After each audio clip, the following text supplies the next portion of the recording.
நீங்க என்ன பண்ண? கள்ளச்சாராயம் காய்ச்சணுங்க. இது சகஜம்பா. நீங்க காய்ச்சறதையும் நிறுத்த மாட்டீங்க, ஜனங்க குடிக்கிறதையும் நிறுத்த மாட்டாங்க, நாங்க புடிக்கிறதையும் நிறுத்த மாட்டோம். இது விக்ரமாதித்தன் கதை மாதிரி.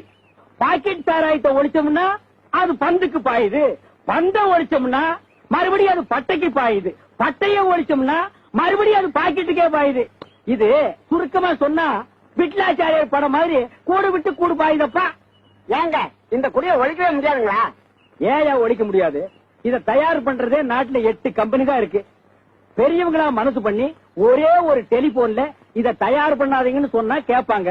அதை விட்டுட்டு 80 கோடி ஜனங்க கட்டி தனித்தனியா போய் நீங்க குடிக்காதீங்க தப்புங்க, நீங்க குடிக்காதீங்க தப்புங்க, நீங்க குடிக்காதீங்க தப்புங்கன்னா எவையா கேட்பான்? என்ன நானும் பேசிக்கிட்டே இருக்கிறேன், நீங்களும் மத்தியானம் 12 மணிக்கு கேபிள் டிவியில திருட்டு வீடியோ பார்த்த மாதிரி பாத்துட்டு இருக்கீங்க. எந்திரிச்சு போங்கடா.